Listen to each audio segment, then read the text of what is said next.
திமுக கூட்டணியில இவ்வளோ நாள் நான் என்னோட தனிப்பட்ட சுயமரியாதையை இழந்துதான் அவங்க கூட பயணிச்சுக்கிறேன்னு சொல்லி தனது வேதனையை வெளிப்படையாக சொல்லி எனக்கு வேற எங்கதான் மரியாதை, எனக்கு சரியான கட்சி என்பது தாவேகா தான், எனக்கான முழு மரியாதை என்பது தாவேகா கிட்ட தான் கிடைக்கும்னு சொல்லி அந்த கட்சிக்கு ஆதரவு கொடுத்து அந்த கட்சியை அப்படியே ஒரு கேடயமாக பாதுகாத்துக்கக்கூடிய மதிமுக பொதுச் செயலாளர் வைகோ அவர்களுக்கா இந்த நிலைமை?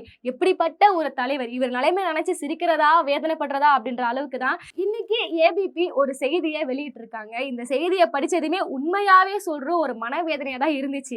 என்ன ஒரு செய்தி, அப்படி என்னங்க ஒரு மரியாதை அங்க கிடைக்கும், நான் ஒரு கேடயமாக தாவேகாக்கு இருக்குன்னு சொல்லி நம்பிக்கை போயிருக்கக்கூடிய ஒரு நபருக்கு அப்படி என்னங்க ஒரு சோதனை வந்துச்சு, எதுக்குங்க இப்படி இன்ட்ரோ கொடுக்குறீங்கன்னு கேட்டீங்கன்னா, வருகின்ற ஆகஸ்ட் 4ஆம் தேதி வைகோ அவர்களோட பாராளுமன்ற உரைய ஒரு புத்தகமாக அவங்க எழுதி இந்த புத்தகத்தை டெல்லியில வச்சு வெளியிடலான்னு சொல்லி ஒரு பெரிய ஒரு நிகழ்ச்சியை வைகோ அவர்கள் தலைமையில ஏற்பாடு பண்ணியிருக்காங்க.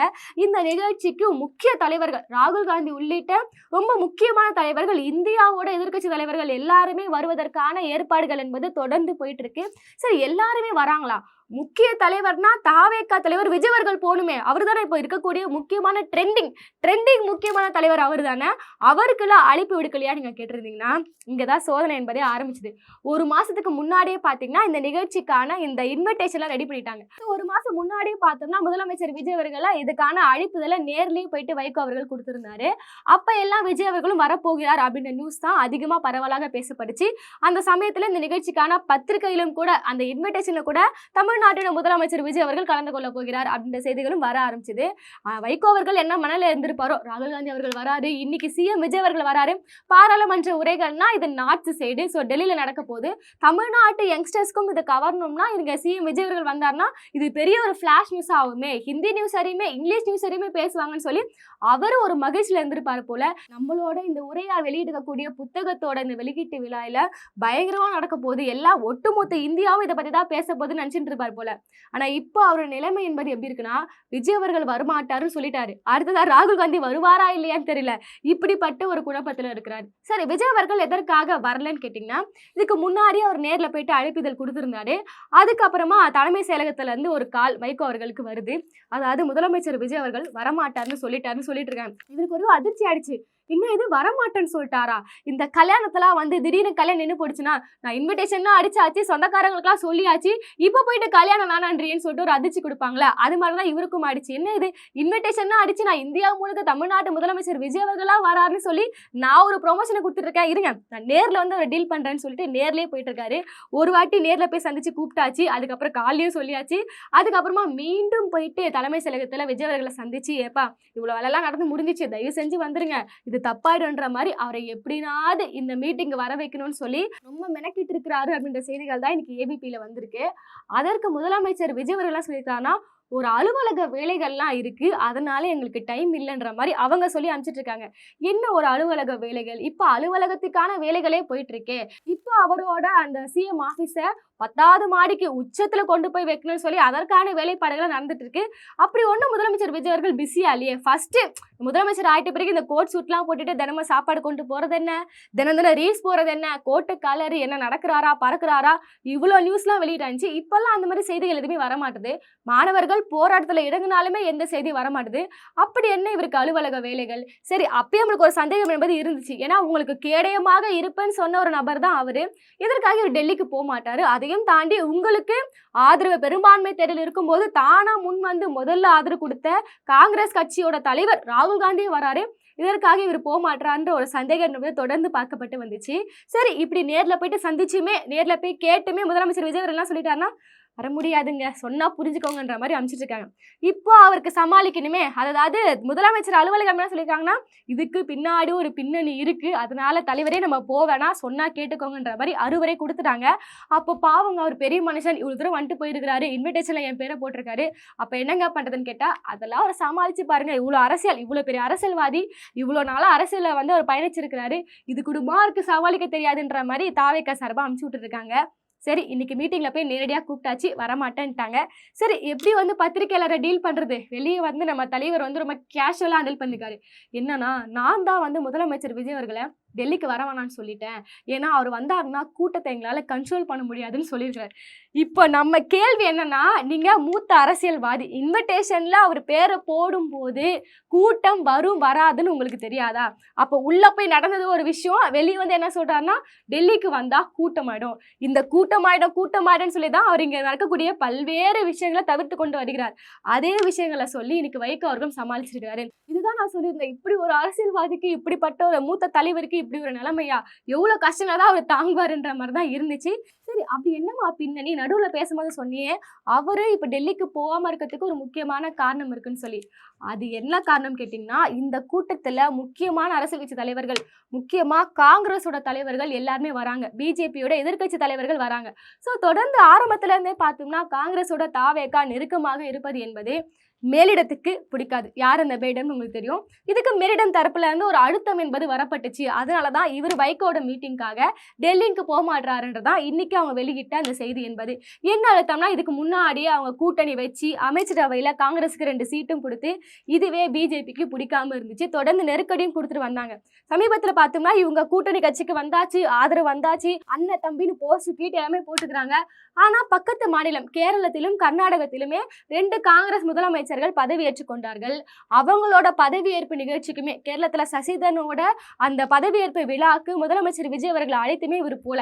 அப்பயே நம்மளுக்கு தெரியும், என்னடா இது, இவர் வந்து முதலமைச்சரா பதவியேற்றுக் கொள்ளும் போது டெல்லியில இருந்து ராகுல் காந்தி அவர்கள் பறந்து வந்தாரு. அவரை மேடையில யாருமே கண்டுக்கல, அது வேற விஷயம். ஆனா வந்தார்ல, உங்களை ஒருத்தர் மதிச்சு கூப்பிட்டுருக்காங்க, நீங்க புதிய முதலமைச்சர், அப்ப ராகுல் காந்தியே வராருன்னா உங்களை ஒரு மாநில தலைவராக கூப்பிடும் போது நீங்க போல. இதுவும் மேலிடத்துல இருந்து வந்த ஒரு அழுத்தமாக தான் இருந்துச்சு. சோ இப்படி காங்கிரஸ்காரங்க வராங்கன்னா நீங்க போகக்கூடாதுன்றது தாவேகாக்கு மேலிடத்துல இருந்து வந்த ஒரு அழுத்தம். அப்படி நீங்க போயிட்டீங்கன்னா உங்க மேல இருக்கக்கூடிய ஃபைல்ஸ் எல்லாத்தையுமே மீண்டும் தூசி தட்ட வேண்டிய ஒரு வாய்ப்பை நீங்களே கிரியேட் பண்ணி கொடுத்துருவீங்க. ஏன்னா இன்னைக்கு ஆளுநர் மூலியமாக ஒரு அழுத்தம் கொடுப்பதாக சில பேச்சுவார்த்தைகள் போயிட்டு இருக்காங்க.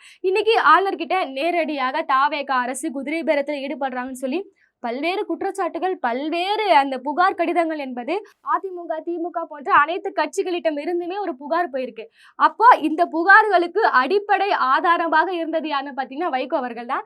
அவர் தான் நேரடியாக சொல்லியிருந்தார், உங்ககிட்ட இருக்கக்கூடிய 2 எம்எல்ஏக்களை பதவி ராஜினாமா பண்ண வைங்க, நானே உங்களுக்கு இந்த பிரச்சாரம்லாம் பண்ணி கொடுத்து ஜெயிக்க வைக்கிறேன்னு சொல்லி அவர் தான் பேசினான்னு சொல்லிட்டு ஒரு இடம் இல்லை 2 இடங்களை பேசியிருக்காரு. அப்போ இந்த குதிரை பேரத்துக்கு எதிரான ஒரு வலுவான ஆதாரத்தை கொடுத்ததே வைகோ அவர்கள் தான்.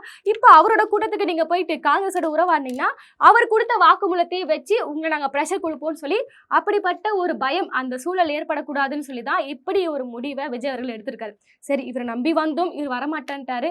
சரி, ராகுல் காந்தி அவர்களாவது வருவாரா அப்படின்னு பார்த்தீங்கன்னா இன்னைக்கு காங்கிரஸ்லயும் ஒரு அழுத்தம் என்பது போயிட்டு இருக்கு. ஏன்னா வைகோ அவர்கள் பாராளுமன்றத்துல பேசினானா முழுக்க பிஜேபி எதிர்த்தா பேசியிருப்பாரு. அவர் எப்பனா அவர் ராஜீவ்காந்தி பீரியட்ல இருந்து தொடர்ந்து காங்கிரஸ் எதிராக நிறைய விஷயங்களை பேசியிருக்காரு. அது இந்த ஈழத்தமிழர் பிரச்சனையில தமிழர்களுக்கு எதிராக எப்படிப்பட்ட துரோகங்களை காங்கிரஸ் பண்ணியிருக்கிறாங்க. ஸோ அதில் ஆரம்பிச்சு மேகதாது அணை ஆரம்பிச்சு நீட் போராட்டம் ஆரம்பிச்சு பல்வேறு பிரச்சனைகளுக்காக பாராளுமன்றத்தில் வந்து காங்கிரஸை நேரடியாக அடித்து பல்வேறு உரைகளை வந்து நம்ம வைகோ அவர்கள் ஆட்சிருக்கிறாரு. அதனால தான் அவரை பார்லிமெண்ட் டைகர்னு சொல்லுவாங்க. இப்படி இவரால் மட்டும்தான் காங்கிரஸை பார்லிமெண்டத்தில் வச்சு பொழக்க முடியுன்ற அளவுக்கு ஒரு புகழுக்கு உரியவர். அப்போது இப்படி இருக்கக்கூடிய சூழ்நிலையில் எங்களுக்கு எதிராக எங்களை திட்டி தீர்த்து ஒருவர் பேசியிருக்கிறாரு. அதையே ஒரு புத்தகமாக வெளியிடுறாங்க. இந்த புத்தகத்தை காங்கிரஸ், அதாவது எங்களை திட்டி தான் பண்ணியிருக்கிறாங்க, தலைவரை நம்மளை திட்டி தான் ஒரு புத்தகமே வெளியிடுறாங்க, அதை எப்படி நீங்களே போய் வெளியிடுங்கன்னு சொல்லி ராகுல் காந்தி அவர்களுக்கு காங்கிரஸ், தமிழ்நாடு காங்கிரஸ் தரப்புல இருந்து ஒரு அழுத்தம் என்பது போயிருக்கு. அதன் காரணமாக இவரும் இந்த கூட்டத்தில் பங்கு கொள்வாரா மாட்டாரான்ற சந்தேகமும் இப்போ போயிட்டு இருக்கு. சரி, இப்போ ராகுல் காந்தி அவர்கள் வராரு. அப்ப இதுக்கு முன்னாடியே வைகோ அவர்கள் யோசிச்சுப்பார்ல, என்னடா நம்ம காங்கிரஸ் எதிர்த்து ஒரு புத்தகத்தை வெளியிடுறோம், இதுக்கு காங்கிரஸே கூப்பிட்டா வருவாங்களா அப்படின்ற சிந்தனை அவங்க இருந்திருக்கும்ல. அதனால இதுக்கு முன்னாடி அவர் என்ன முடிவு எடுத்திருந்தாருன்னா, சிபி ராதாகிருஷ்ணன் அவர்களை இந்த புத்தக வெளியீட்டுக்கு கூப்பிட்டுடலாம். ஸோ அவர் இந்த புத்தகத்தை வெளியிட்டோம், அதுக்கப்புறம் பிரதிகள் எல்லாமே வாங்கி கொள்ளட்டும்ன்றது தான் அவங்களோட ஒரு பிளானு. அப்ப என்ன ஆயிடுச்சுன்னா, நீங்க காங்கிரஸை எதிர்த்து நீங்க ஒரு உரையாற்றிருக்கிறீங்கன்னா அதை ஒரு RSS மற்றும் பிஜேபி வாதிகிட்ட கொடுத்து அதை வெளியிடுங்கள் சொன்னா அப்ப இவ்வளோ நாளா நீங்க பேசின எல்லா பேச்சுக்கும் போராட்டத்துக்கும் எந்த ஒரு அர்த்தமும் இல்லாம போயிடும். இப்போ இவர் வந்தாருன்னா காங்கிரஸ் சார்பாக யாரும் வரமாட்டாங்க. ஸோ இவர் கோச்சுப்பாங்க, அவங்க கோச்சுப்பாங்க, இவங்க வரல இவங்க கோச்சுப்பாங்க, யாரை கூப்பிடுறதுனே தெரியாம இறுதியாக தாவேகாவை நம்பிய வைகோ அவர்கள் இன்று ஏமாந்து போய் நிற்கிறார். இதை தான் நான் முன்னாடியே சொல்லியிருந்தேன், ஒரு மூத்த அரசியல்வாதிக்கு இப்படி ஒரு நிலைமை என்பது வரணுமா?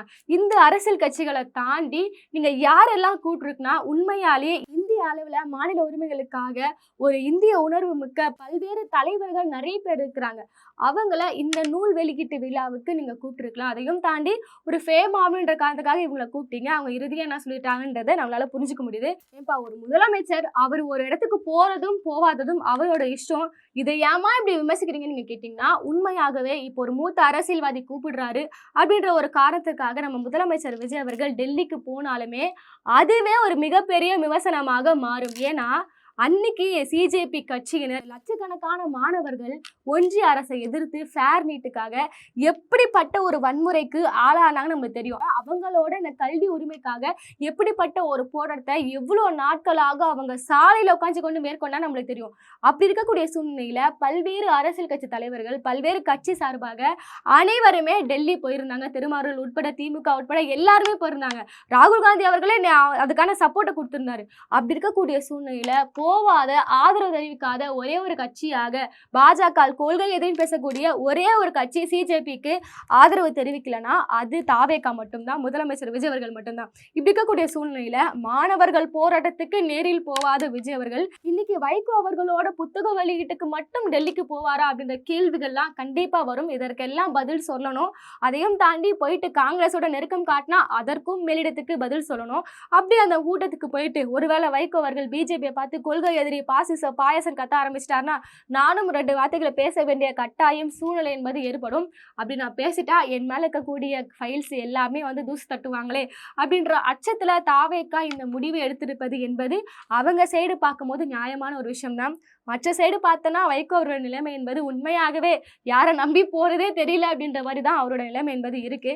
பொறுத்திருந்து பார்ப்போம். அன்னைக்கு அந்த நூல் வெளியீட்டு விழாவை யாரை வச்சு நடத்துறாரு, யார் பிரதியை வாங்கிக்கிறாங்க. இது இப்போ முதலமைச்சர் விஜய் அவர்கள் போக மாட்டாரு தெரிஞ்சு போச்சு. ராகுல் காந்தி அவர்கள் போவாரா போக மாட்டாரா, அதுதான் அடுத்த கட்ட எதிர்பார்ப்பாக இருக்கு. பொறுத்திருந்து பார்ப்போம்.